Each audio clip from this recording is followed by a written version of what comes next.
Gara kere gara.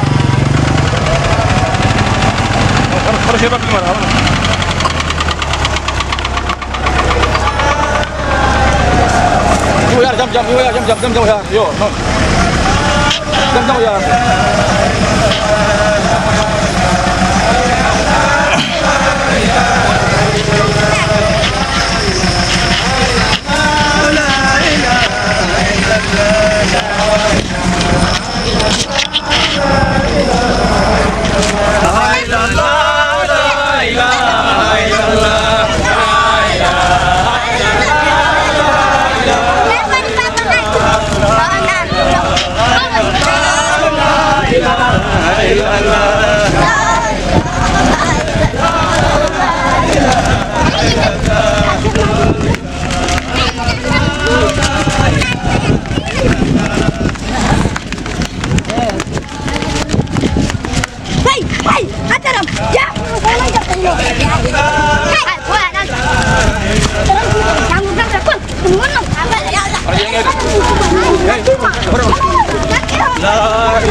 Du'anadon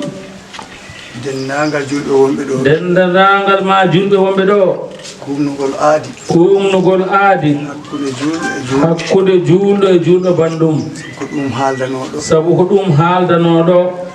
Allah wadi en timmini Allah non kadi wadi en timmini dum jobbo mori ko teddungal mabbe ko teddungal modon en gardi e journaliste abe eden gardi e journaliste abe meden TV police kanyum e Daka Madina Gunas Daka FM Madina Gunas ndedo jonde gandon jodi mo wi ndedo jonde ganden ndene jodiden do nde ne yi'e aduna Allah o fof mo wi nden yi'e e aduna Allah he fof kaldo gonda hande adi yende ko barke radio dum ko barke radio Daka Madina Gunas o wona teddungal mawbe wona e teddungal mawbe saare nde jobbo mori en beltima en Ceerno Moussa Diaw wi en beltima en kebi gedal enen be jobbo mori enen jobbo mori en kebi gedal keringal to Seydi Alhaji Ali Thiam radiyallahu ta'ala e der Guinea Bissau walla bien aduna Allah o fof kala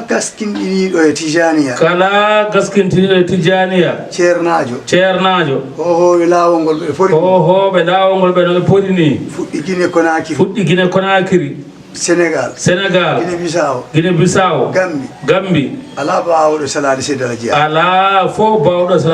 Ali Thiam kala biido Seydi Alhaji Ali wona ceerno on funti hore on kay o dayni hore mum de bo foto aduna Allah o fof en jetti Allah non en jetti non Allah ene laado Allah sekti jani e jinnabe makko kanko sedaji ali gombe sababu fenje mo e ndido meden leydi Guinea Bissau kala jabdo hebi jam kala jabdo hebi jam e der leñol he Allah addimo feñe ndido leydi yo o gollu diine o e sunna o gandu dum do ko Allah yidi en de mo ko Allah de yedi en de do mojjere Allah waawni o waawde fandinde de yo Allah wat en waawbe faamde de do mojjere la waden en jobo mor no wodi fandinde de boyi jobbo mori non on de alhamdulillah rabbe non pandini de ko rorande tan cerno fuddi do arde boyi rorande tan cerno fuddi do arde te dum ko mo jumtoro do tan boyi dum ko mo jumtoro do tan sede do wuji di jaabe boyi sede do wuji di jaabe odo almudo boy odo almudo o yahino o hollimo kanko Haji Moussa o didi de hubere o didi do nde hubere do boy nde do hubere ko de wadana o sekti jani e gedal Seydi El Hadji Ali Thiam radiyallahu ta'ala anhu ceerno andira non ceerno kadi yo andir non ndedo kala ko de darnana boy ndedo kala no de darudo kala woni e mayre ko ceerno e darnana o wi ceerno ko onon jeegi ko gedal mon ko onon darnana ko dum de o holli men o wi ko dum de woni ko o holli men wayri non o wi wayi non kadi duubi tariran aduna waylorani gandu du'a jabaru wata on gandu dum ko du'a o jabaru wata kala keddido he mum no dofto rewa fora rewede do so neddo jangri laana to gabaade ro te ka do ka yanta do andi a heptoyraaka wasi jolde do andi do joltaado a dadat joldo dada kala joldo e laana he garasi makka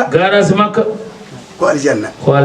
yo Allah wa en amin ko ka non laana jolden moy ko ka non laana jolden do sukaabe jobbo moori Allah wadi be neddo goto be goni yimbe worube be golla diine o be golla tijaniya o ko hatta on naade aljanna fof tawa on maayani sabu Alhaji Ali kala gollanɗo mo ko e malal gonda gonga yo Allah wattu en noon e malaɓe amin no bangi liggede wattide e ceerno men ceerno Massaydou radiyallahu ta'ala anhu on kadi bangi liggede wattani en oɗo ceerno hande keddiɗo toon ceerno Massaydou ceerno Haji Ahmad Tidiane ceerno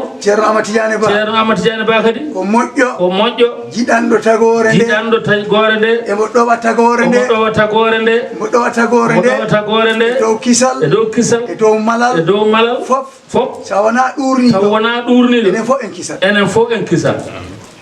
yo Allah heddu ne barke makko en keɓi barke makko sabu enen fof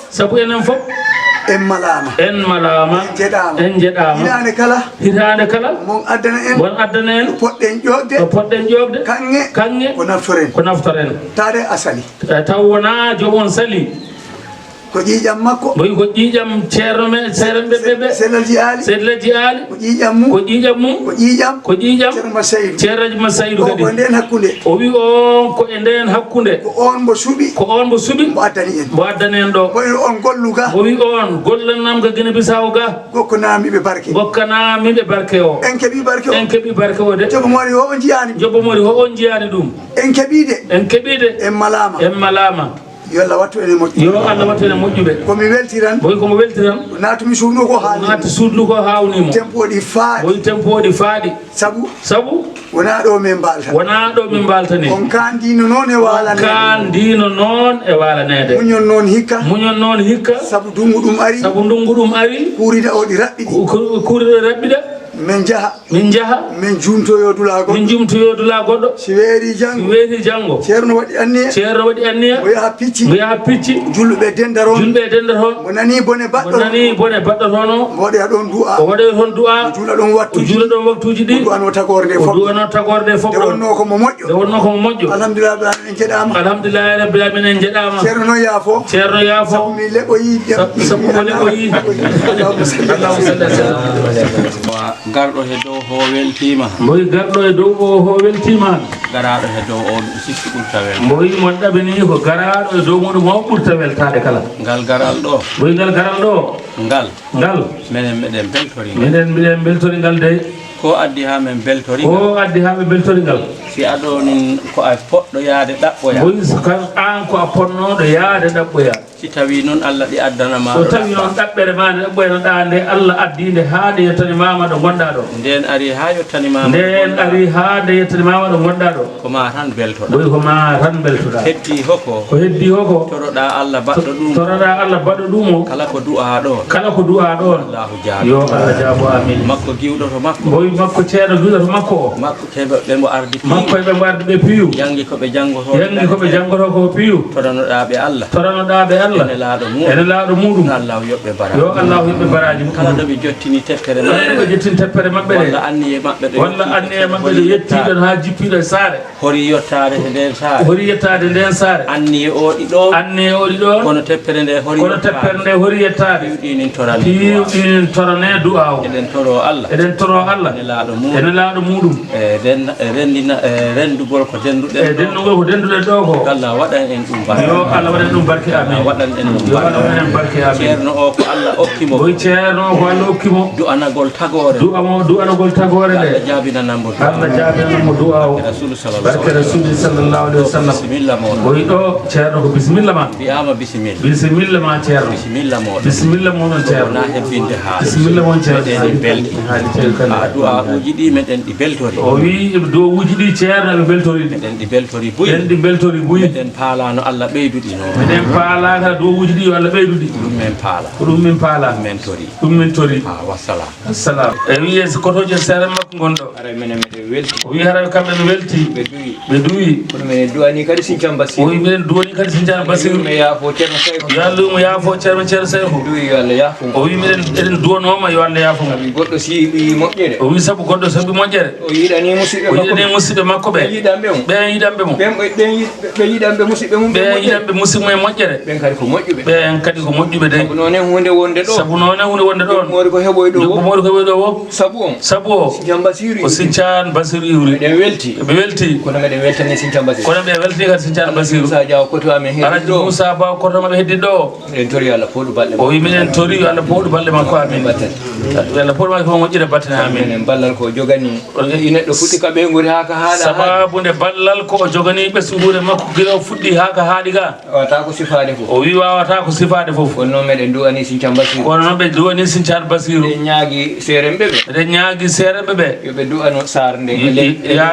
ya duwano sare nde duwanda leydi fof wattide sincan basiru wattide kade sincan basiru menen kala ko men heboydo sabu kala ko be boydo ko ton iwtirani be si woni mojjere urni may dula wata yejjitudo mojjere ni mori maado cerno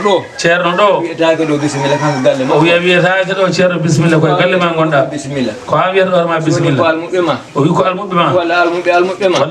ma e don ko an wodi o wi ko an wodi fof menen ko men torto dum men nyaagi ma du'a faybe amen yaltube e jodi be ko hino nyaagi fo de nyaagi du'a nyaagi dentangal du'a no wodi fokkutube hay lawol ruta hewtaali wobbe no ton hebani kayitaji ara du fo meden tori o wi hara du fo cermiden nerende be tori ma ya be jodi be fo no torna du'a o ara min ko ka to mi jogi o wi kanko ko ka do woni ko jogi o mo ya si kadi ya fura ka jangudo to mabbe do be ngadondiri fo de ngandi kambe gonde galle he goto o wi ko almudo o ko tinnido ko nyaagi ceerno ɓeydanamo du'a o o wi sabu somin keɓanno no makko ni tato o wi min ɓeydano yettude Allah kono almuɓe ceerno ɓe o wiyani ɓe battanani ɓe yiila kono hono makko ni taw o wi ɗum weeɓani heɓde ko hoore makko gollanta noon o wiyaani wonoyta kono oɗo saha hono makko ni o wi ɓe cuwano heɓde ɗum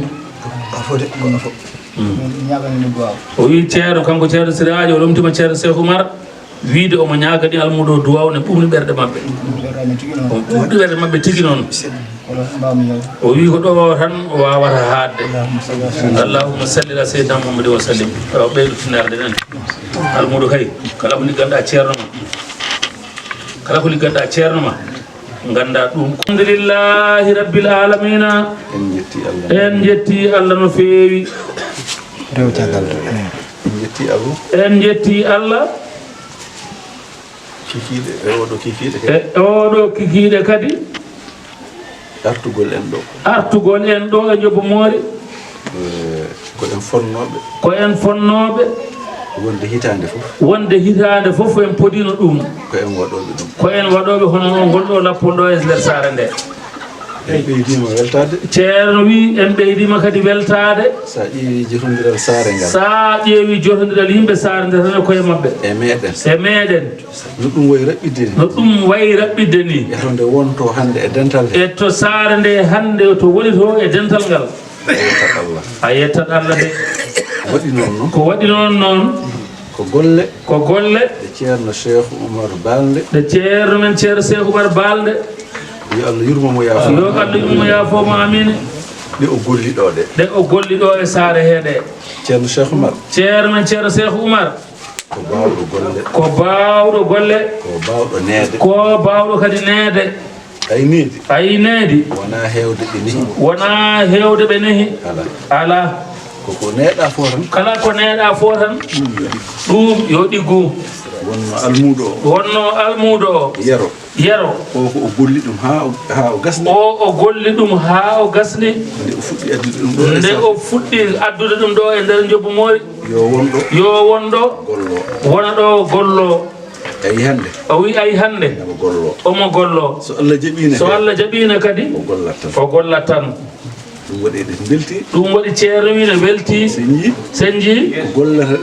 ko golleteɗen ko golleteɓe ɓe kañum enen kadi ne jahane golloye goɗɗum o wi ko weeli ɓurani ɗum wayi tan kono keɓa ɓiɗɗo o wattoye gollude aɗa daara ko gollata ko no poɗɗa ɗo weltade ni alhamdulillahi rabbil alamina ɓeyden tinnade tan ɓeyde kadi tinnade e Sinthiane Bassirou ɓe ganda ceerno Cheikh Oumar yahani de omo ɗana ɗo ko kaleten ko omo nana ɗo ko kaleten ko Allah no heddi so tawi ko goto makko ceerno Cheikh Oumar mo wonno hande mbo ɓuuri temedere hande kadi mo gollodirannoɓe mo wallodirano hono Alhaji Moussa Diaw e mawɓe Sinthiane Bassirou ɓe ɓen fof ne nguuri e ceerno Siraji mo ganduɗa ko ɓiyi ko kadi ko almudo kadi ɓen fof Allah ne heddi ɓe hande dow leydi he ndekete onon on ganata ɗon ɗo oɗon jiya ɓeɗo ne goni yeeso mon oɗon jokki e maɓɓe jokkagol moƴƴol so Allahu lamɗo jaɓi ceerno wi ko jaam tan wonata Sinthiane Bassirou noon min tamni on Jobbo Moori kadi min tamni ɗum Sinthiane Bassirou ɓe gonon neɗɗo goto ay koye ɗo woɗɗodirani hay hunde ko leegal tan e leegal ɗum noon yo won saare wotere wona golle goote